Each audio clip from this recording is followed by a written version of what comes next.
감사해 내 영혼, 감사해 내 영혼, 내 영혼아 거룩하신 이름. 이전에 없었던 감사로 나 주님을 경배해. 감사해, 감사해 내 영혼, 내 영혼아 거룩하신 이름. 이전에 없었던 감사로 나 주님을 경배해. 나 주님을 찬양해. 나 주님을 예배해.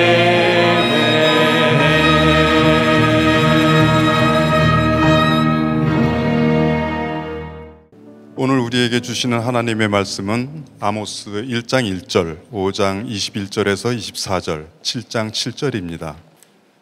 유다 왕 우시아의 시대, 곧 이스라엘 왕 요아스의 아들 여로보암의 시대, 지진전 2년에 드고와 목자 중 아모스가 이스라엘에 대하여 이상으로 받은 말씀이라.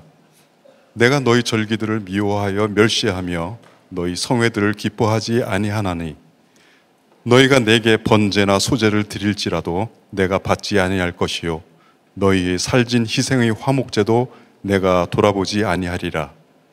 내 노랫소리를 내 앞에서 그칠지어다. 내 비파소리도 내가 듣지 아니하리라. 오직 정의를 물같이 공의를 마르지 않는 강같이 흐르게 할지어다. 또 내게 보이신 것이 이러하니라. 다림줄을 가지고 쌓은 담 곁에 주께서 손에 다림줄을 잡고 서셨더니. 이는 살아계신 하나님의 말씀입니다. 아멘.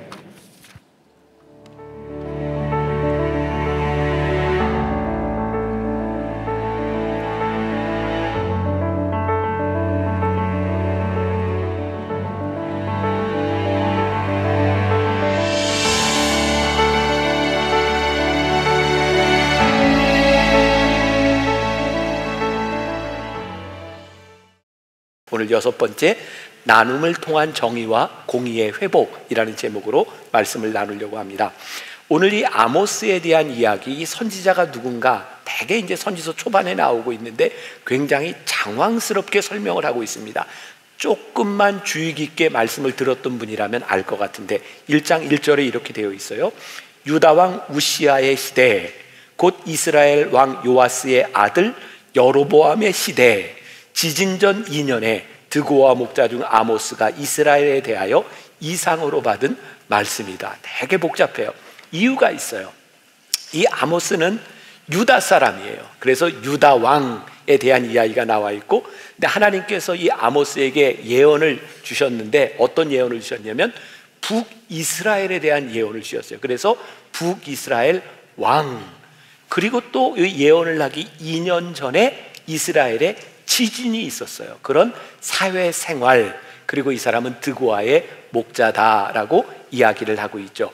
자, 우리가 그 예언서를 쭉 보면서 이스라엘 역사를 우리들이 좀 늘 이야기하고 있는데, 사울왕과 다윗왕 그리고 솔로몬 시대를 지나가고 나서 이스라엘이 둘로 나눠지죠. 아시죠? 북쪽은 북이스라엘, 남쪽은 남유다로 나눠집니다.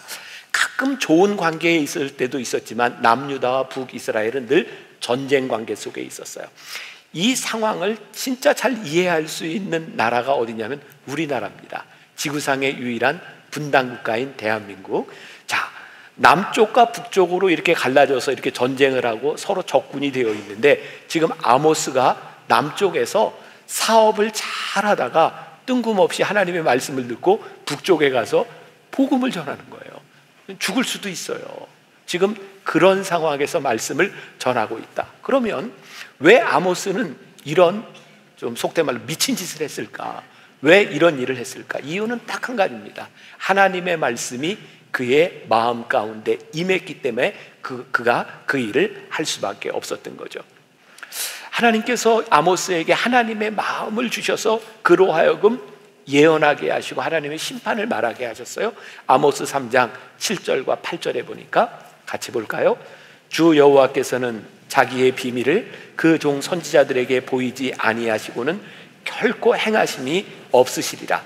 사자가 부르짖은즉 누가 두려워하지 아니하겠느냐? 주 여호와께서 말씀하신즉 누가 예언하지 아니하겠느냐? 자, 지금까지 예언서를 보면서 제가 지난주에도 지지난주에도 이야기한 거예요. 무서운 심판을 이야기하고 있는데 하나님께서는 이스라엘 백성을 심판하고 싶지 않으신 거예요. 그러니까 계속해서 경고의 말씀을 주시는 이유는 너희들이 돌아서라는 거죠. 그러니까 오늘 말씀해 보니까 여호와께서 말씀하시지 않고는, 예언자를 통하여 말씀하시지 않고는 하나님이 심판하시지 않는데요. 이유가 뭐예요? 하나님께서는 그냥 심판하시는 게 아니라 예언자들을 통하여 경고하시고 그 다음에야 하나님께서 일하신다. 그러니까 이 예언서의 제일 중요한 목적은 우리로 하여금 하나님께 돌아오라고 계속해서 말씀하시고 있는 거예요. 자, 오늘 말씀해 보니까 아모스의 직업이 나와 있어요. 그는 드고아의 목자다. 자, 이 부분은 이제 여러분들이 상식적으로 조금 알고 가면 좋을 것 같아요. 우리는 그냥 목자, 양을 치는 목자 하면 단어가 한 가지지만 이스라엘은 목자를 가리키는 두 개의 단어가 있어요. 하나는 로에라는 단어입니다. 여호와는 나의 목자시니 있을 때 이 목자는 로에입니다.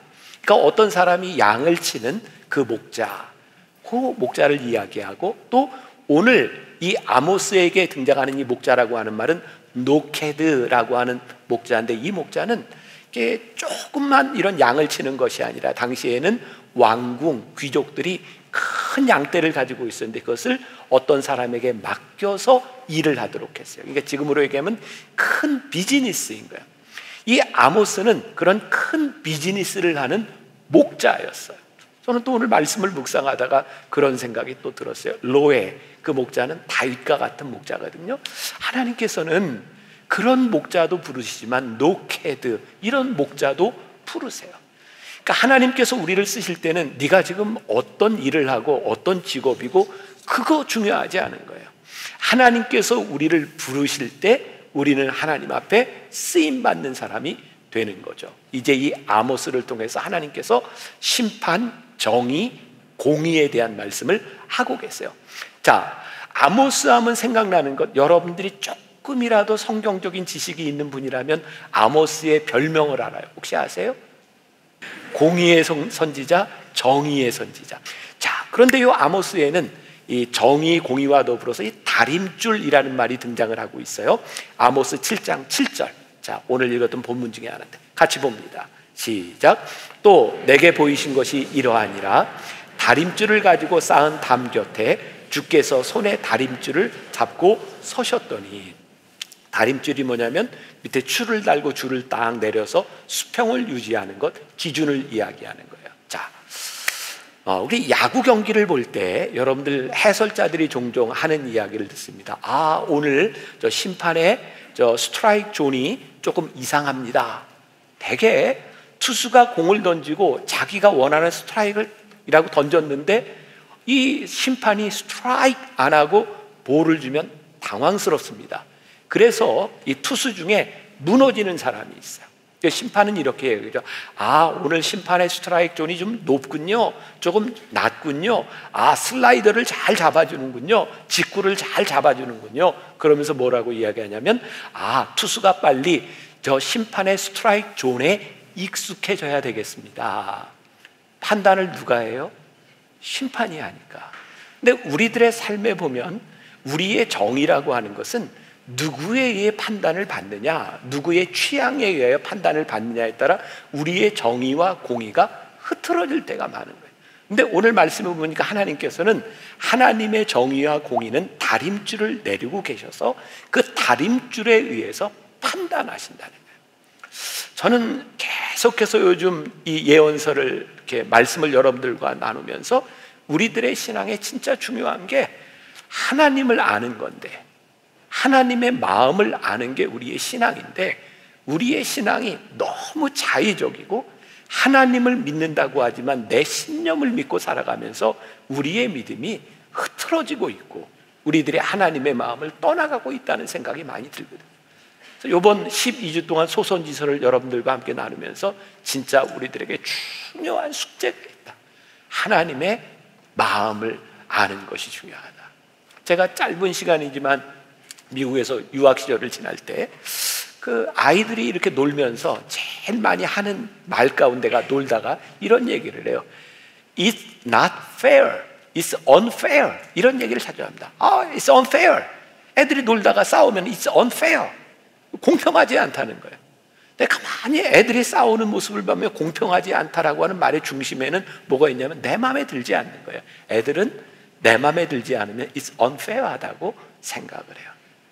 지금 왜 하나님의 말씀이 이 나라 이 민족에게 필요할까? 지금 이 나라와 이 민족은 정말 가슴 아프게도 하나님의 말씀과 정의와 공의가 기준이 되고 있는 것이 아니라 우리들 마음에 들지 않으면 다 unfair해요. 그래서 갈라져 있어요. 저는 이 나라의 소망을 그래서 말씀 가운데 있다고 보거든요. 그런데 우리 그리스도인들이 하나님을 믿는 사람들이 하나님의 말씀에 서지 않고 우리 역시 우리의 생각 가운데 서 있다면 우리가 어떻게 하나님의 말씀대로 이 세상을 만들어 나갈 수 있겠어요? 자, 그러면 우리들에게 이제 이런 질문이 생기는 거예요. 어떻게 우리는 하나님의 다림줄을 알고 하나님 앞에 공의를 행할 수 있는 사람이 될까요? 사실은 우리들의 의지에 대한 문제도 있지만 우리의 무지에 대한 문제도 있어요. 어떻게 우리들이 공의를 행할까요? 존 오토버그의 관계훈련이라는 책에 나오는 이야기예요. 제가 조금 읽어드립니다. 한 번은 달라스 윌라드, 유명한 목사님이에요. 달라스 윌라드에게 어떤 사람이 이렇게 물었답니다. 영적으로 성장하려면 어디서부터 시작해야 합니까? 성경을 읽어야 합니까? 기도를 더 많이 해야 합니까? 교회에 가야 됩니까?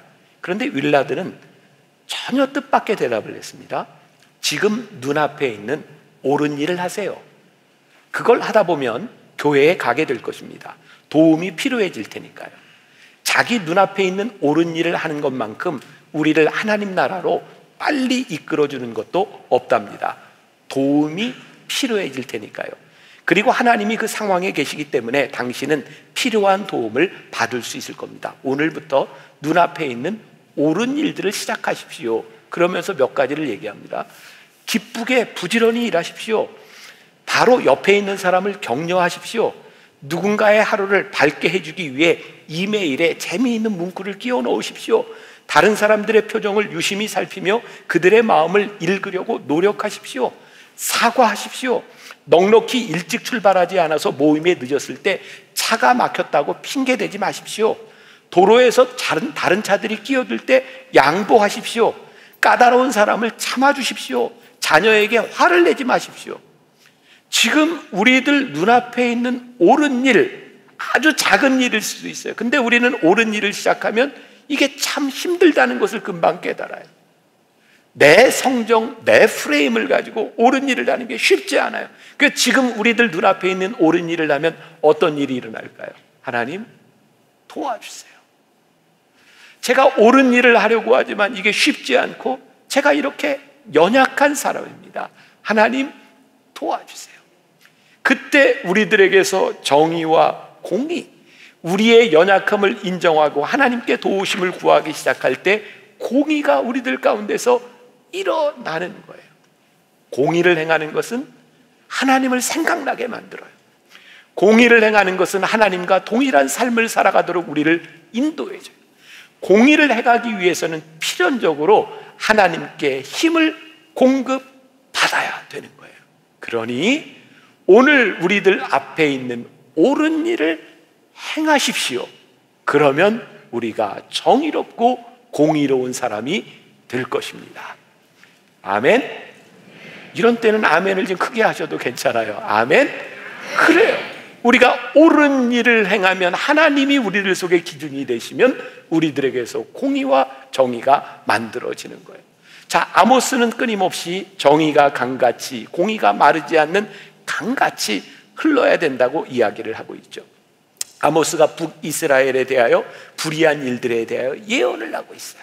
하나님의 마음이 어떠한지를 가지고. 자, 오늘 읽었던 본문 말씀 아모스 5장 21절부터 24절을 우리 주의 깊게 한번 다시 읽어보겠습니다. 자, 시작. 내가 너희 절기들을 미워하여 멸시하며 너희 성회들을 기뻐하지 아니하나니 너희가 내게 번제나 소제를 드릴지라도 내가 받지 아니할 것이요 너희의 살진 희생의 화목제도 내가 돌아보지 아니하리라. 내 노랫소리를 내 앞에서 그칠지어다. 내 비파소리도 내가 듣지 아니하리라. 오직 정의를 물같이 공의를 마르지 않는 강같이 흐르게 할지어다. 자, 정의를 선포하면 불의한 사람들의 마음을 상하게 해요. 또 정의를 선포한다고 하는 것은 여러분 불의한 삶을 살아가면 이런 심판을 받게 됩니다를 필연적으로 이야기해야 돼요. 자, 지금 북이스라엘 사람들이 오늘 우리가 읽은 이 말씀의 문맥에 의하면 예배 드리는 것을 굉장히 좋아했던 것 같아요. 문제는 하나님께서 그들의 예배를 좋아하시지 않았어요. 그들의 예배가 하나님을 멸시했어요. 지금 우리의 상황에 적용한다면 우리가 오늘 예배를 드리고 찬양을 하면서 하나님 감사합니다 찬양을 했어요. 찬양대가 많이 연습했을 거예요. 여러분들이 오늘 예배 참 경건한 마음으로 참석해서 예배를 드리고 있어요. 저도 오늘 말씀을 열심히 준비해서 설교를 하고 있어요. 근데 하나님께서 오늘 우리의 예배를 드리면서 시끄럽다, 내가 너희의 예배를 받지 않겠다, 너희의 찬양을 받지 않겠다, 네 설교 가증하다, 하나님께서 그렇게 이야기하실 수 있다는 거예요. 왜? 우리가 하나님 앞에 예배 드리는데 우리에게 정의와 공의가 사라져 버린 거예요. 하나님은 우리가 하나님께 예배 드리고 제사 드리는 것을 원하시지만 하나님의 목적은 제사와 예배에 있는 것이 아니라 예배를 드리고 제사를 드리는 우리가 하나님의 백성 되기를 원하시는 거예요. 지금 수없이 많은 교회들이 예배를 드리고 제사를 드리고 있는데 우리들이 하나님의 백성이 아닌 거예요. 하나님의 공의와 정의가 흐르고 있지 않은 거예요. 하나님께서 우리들에게 듣기 싫다, 너의 예배를 받지 않겠다라고 말씀하실 수 있다는 거예요. 이스라엘 백성들이 화목제 드리기를 좋아했어요. 화목제는 뭔지 아세요? 하나님과 우리 사이에 깨어진 관계를 회복하는 거예요. 근데 아무리 화목제를 드려도 관계가 회복이 안 돼요. 왜? 제사를 드리는 그들이 하나님의 백성이 아닌 거예요. 오늘 우리 예배 공동체, 우리가 예배를 드리고 있는 우리가 하나님 백성 되지 않으면 하나님이 이 예배를 기뻐하지 않으신다는 거예요. 제가 가끔 설교하면서 참 이런 문장은 참 멋지다라고 얘기하는 때가 종종 있죠. 또 그 중에 하나를 좀 얘기하려고 하니까 잘 들으세요. 네. 우리의 신앙은 하나님 앞에서 우리가 어떤 존재인지를 말하는 것입니다. 그런데 사람 앞에서 우리의 신앙을 드러내려 하면 우리는 위선자가 됩니다. 하지만 하나님 앞에서 올바른 신앙을 가지면 그 믿음이 사람 앞에서 증명됩니다. 자, 신앙은 하나님과 우리 사이의 관계예요. 근데 이 관계를 우리가 자꾸 사람들 앞에서 드러내려고 하면 위선자라는 거예요. 근데 우리가 진정 하나님 앞에서 올바른 신앙 관계 속에 들어가면 그 신앙이 자연스럽게 사람들과의 관계 속에서 증명돼요. 그러니까 신앙은 하나님과 우리들 사이의 관계야 이렇게 말하는 거 거짓됐다는 거예요. 하나님과 우리들 사이의 관계가 분명하면 이것은 우리들의 삶에서 증명되어야 되는 거죠. 자, 하나님 앞에 우리들이 솔직하게 서면 우리의 마음이 불편할 때가 있어요. 너무 불편해. 오늘 여러분들이 신실하게 하나님 앞에 예배자로 설 때 이 시간이 여러분들을 불편하게 할 수 있어요. 그러면 그 불편한 거 해결해야죠. 우리들이 오늘 하나님 앞에 예배자로 섰는데 하나님이 우리들에게 편안한 마음을 주세요. 그래, 내 모습이 참 좋다. 우리들이 하나님 앞에 올바로 서 있는 거예요. 이거 누가 알아요? 예배드리는 우리들 각자가 아는 거예요. 다른 사람들이 알려주는 게 아니에요. 우리들이 가지고 있는 우리의 프레임에 의해서 만들어지는 것이 아니라 우리들이 신실하게 하나님 앞에 섰을 때 하나님께서 우리들에게 깨닫게 해주시는, 그 말씀 앞에, 그 하나님 앞에 솔직하게 서기 시작할 때 우리들이 하나님 앞에 올바른 반응을 우리들이 보일 수 있는, 아모스가 이 말씀을 선포하던 이스라엘은 이스라엘 역사 가운데 가장 풍요한 시대를 지나가고 있었어요. 근데 하나님이 그 풍요로운 그들의 예배를 받지 않으셨다고요. 왜냐하면 풍요함 가운데 하나님의 백성됨이 사라져버렸으니까. 돌아가신 저희 아버님이 저에게 많이 하셨던 얘기 많이 들어보셨죠? 목회자는 모래바닥에 코를 쳐박고 죽어도 교인들에게 돈 없다는 얘기 하는 거 아니다. 그거 목회자의 자존심이다. 그러니까 우리 어른 세대에는 이 없는 가운데서 목회자로서 신앙인으로서의 자존심을 지키는 게 문제였어요. 근데 지금은 대한민국은 건국 이래 지금처럼 풍요로운 때가 없었어요. 물론 여러분들 중에 나는 너무 어렵다고 생각하는 분들이 분명히 있겠지만 그 옛날처럼 절대적 빈곤 속에 있는 사람들 없어요. 대한민국은 그 어느 때보다도 풍요로운 시간들을 지나가고 있어요. 그런데 이 풍요 가운데서 하나님께서 우리의 예배를 받으시지 않겠다. 너희들의 풍요로움 가운데 정의와 공의가 사라졌다. 참된 예배를 드리지 못하고 있다라고 말할 수 있는 거예요. 우리가 점점 풍요로워지니 귀찮은 것들이 싫어져요. 여러분, 제가 여러분들을 정죄하거나 비난할 의도가 없어요. 그런데 우리 많은 성도들 가운데 만일 제가 제 개인적인 욕심으로 여러분 이런 걸 합시다 라고 했을 때 여러분들이 얼마든지 거절해도 괜찮아요. 안 하셔도 괜찮아요. 그런데 강단에서 설교하고 있는 이 목사가 하나님의 말씀을 가지고 여러분 하나님의 마음으로 우리들이 좀 이렇게 살아가야 되지 않겠습니까? 라고 말씀을 전할 때 여러분들의 풍요와 여러분들의 귀찮음, 여러분들의 생각으로 인하여 말씀을 따르지 않는다면 이 예배를 드리고 있는 우리의 예배를 하나님이 기뻐하시지 않는다는 거예요. 그러니까 오늘 말씀을 전하는 저에게도 얼마나 큰 책임이 있어요.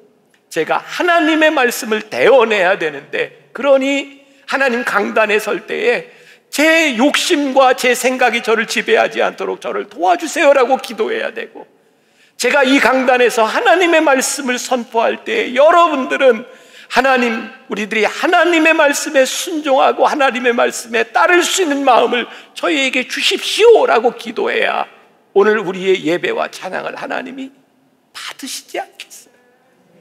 예배드리는 우리들에게서 공의와 정의가 흐르지 않는다면 하나님이 그거 기뻐하시지 않는다.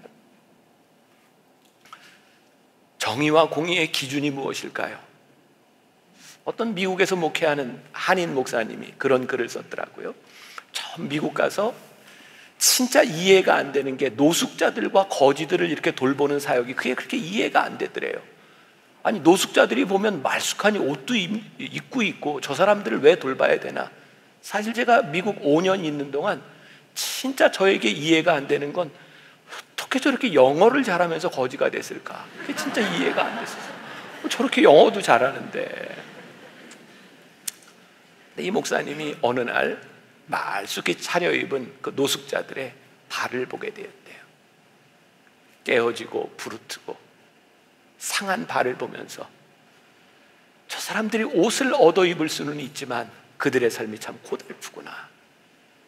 근데 우리는 또 고달픈 사람들을 바라보며 이렇게 생각할 수 있어요. 좀 열심히 살지, 노력하지. 물론 노력하지 않고 열심히 살지 않기 때문에 그럴 수 있어요. 그런데 노력하고 열심히 살지 못하는 그들의 아픈 마음들이 있음을 하나님이 보게 하셔야 우리들에게 긍휼함이 생기는데, 그 마음을 보지 못하면 우리는 우리의 생각을 가지고 판단하게 돼요. 저는 그제 탤런트 시네라 씨하고 제가 다른 일을 가지고 만나서 이야기를 하다가 식사하면서 전혀 예상치 않은 이야기를 나누게 되었는데 오늘 말씀과 이렇게 잘 연결이 되는 것 같아요. 시네라 씨가 어린아이들을 잘 돌보죠. 입양도 하고. 그래서 요즘은 우리나라에 200 몇십 개의 보육원이 있는데 그 아이들을 돌보는 일을 굉장히 하고 싶어 하고 교회가 좀 같이 했으면 좋겠다, 이런 생각을 해요.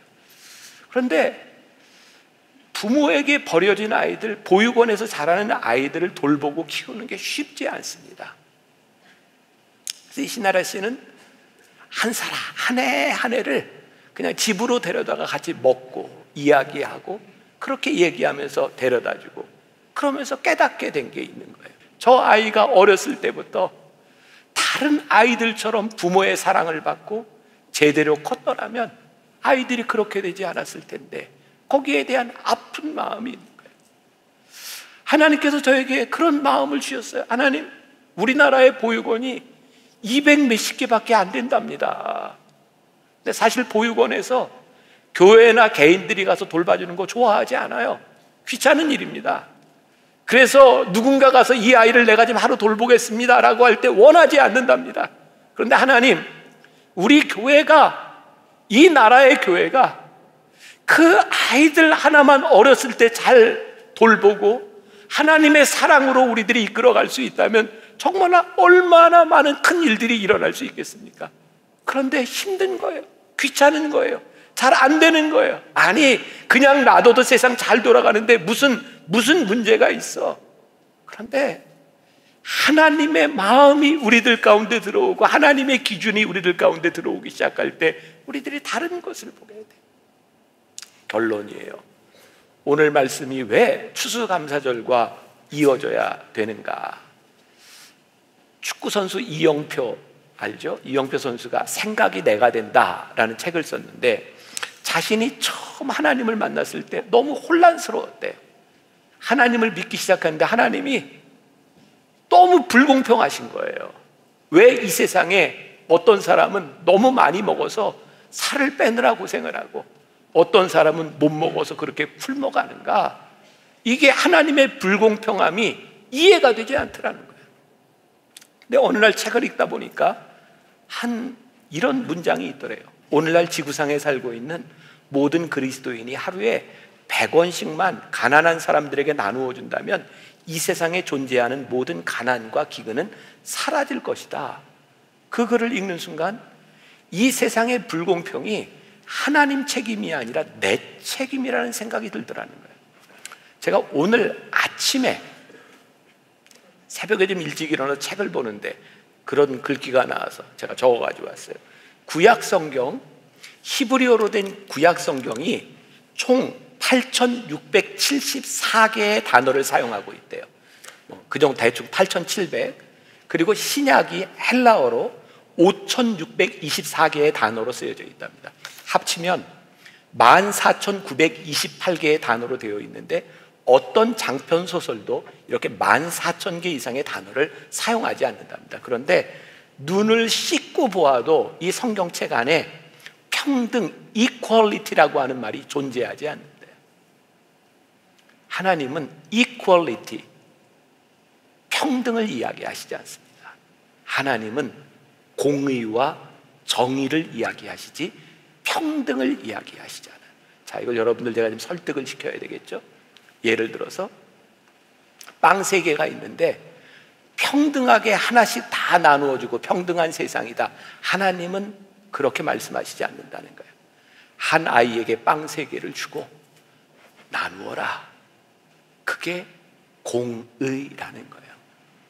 여러분, 이 세상이 평등할 수 있다고 생각하세요? 아니요. 하나님도 우리들을 평등하게 대하시지 않습니다. 그러나 우리들이 공의롭기를 원하시고 우리들이 정의롭기를 원하세요. 오늘 너에게 빵 10개를 주고 네가 나누어라. 그러면 이 땅이 공의로워질 것이다. 이용표 선수가요, 자기 선수로서의 경험을 이야기하더라고요. 축구하면서 제일 중요한 게 공을 소유하는 거래요. 어떻게 공을 소유한다고 하는 것은 나 혼자 가지는 게 아니라 우리들 팀이 가지는 거죠. 그러니까 이제 패스하라는 거예요. 공을 소유한다. 양쪽 22명이 경기하는 동안 실제 공을 가지고 이렇게 경기를 하는 건 60분밖에 되지 않는답니다. 그리고 22명이 공을 실제로 가지고 있는 시간은 2분 30초밖에 되지 않는데요. 아주 훌륭한 선수, 축구를 잘하는 선수는요, 누군가에게 패스할 기회가 없을 때만 드리블을 하지 드리블을 하는 게 좋은 선수가 아니라는 거예요. 이영표 선수는 처음에 공을 소유하라 라는 말을 자기가 공을 드리블하는 그런 뜻으로 알았대요. 그런데 생각해 보니까 우리가 소유할 수 있는 방법은 빨리 패스하는 거더라는 거예요. 그래서 깨달았대요. 축구 잘하는 방법 3가지. 자, 이번 여러분들이 월드컵을 볼 때 이것만 알고 봐도 월드컵이 재밌을 것 같아요. 알려드릴까요? 네, 축구 잘하는 방법. 첫째, 패스해라. 둘째, 빨리 패스해라. 셋째, 더 빨리 패스해라. 우리의 삶을 잘 사는 방법이 있다. 첫째, 나누어라. 두 번째, 많이 나눠라. 세 번째, 더 많이 나누어라. 이게 우리들의 삶을 복되게 사는 방법이에요. 나누지 않으면 채워지지 않아요. 이게 성경에서 우리들에게 말씀하고 있는 삶의 방식이에요. 그러니 우리 성도들이, 하나님을 믿는 우리들이 하나님의 마음을 알고 살아갈 수 있다면 이 세상이 얼마나 공의롭고 정의로울 수 있겠어요. 우리는 이 세상을 이퀄리티, 평등하게 만드는 사람들이 아니라 하나님의 마음으로 공의롭고 정의롭게 만들어가는 사람들이 우리 그리스도인, 하나님을 믿는 사람들인 거예요. 하나님 말씀에 소망이 있지 않습니까? 우리 민족에게 소망이 있지 않습니까? 하나님의 마음을 아는 그리스도인들이 많아져야, 이 마음으로 살아가는 사람들이 생겨야 이 나라와 이 민족에 우리들에게 소망이 있지 않겠습니까? 이 하나님의 마음을 품고 돌아갈 수 있기를 주님의 이름으로 간절히 축원합니다. 우리 같이 찬양을 듣고 함께 불렀으면 좋겠습니다.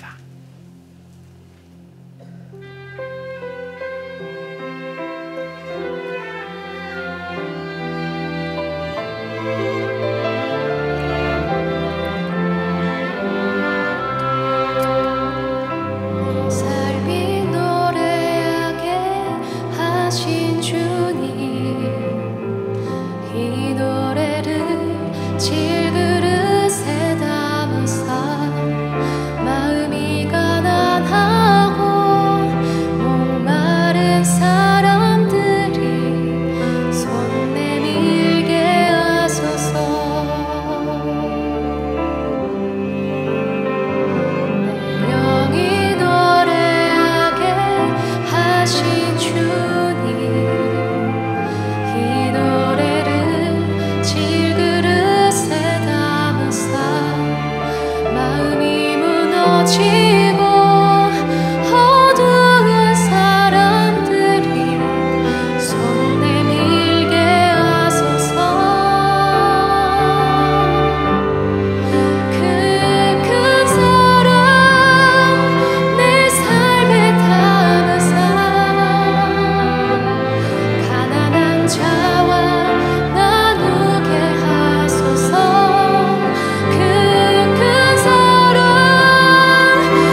지금은 우리 주 예수 그리스도의 은혜와 하나님 아버지의 무한하신 사랑과 성령의 인도하심이 하나님의 마음으로 도움이 필요한 곳에, 하나님의 마음으로 공의가 필요한 곳에, 하나님의 마음으로 손길이 필요한 곳에 그 마음으로 살아가겠습니다 다짐하며 이 세상으로 나가는 당신의 사랑하는 모든 백성들 위해 지금부터 영원까지 함께 하시기를 간절히 축원하옵나이다. 아멘.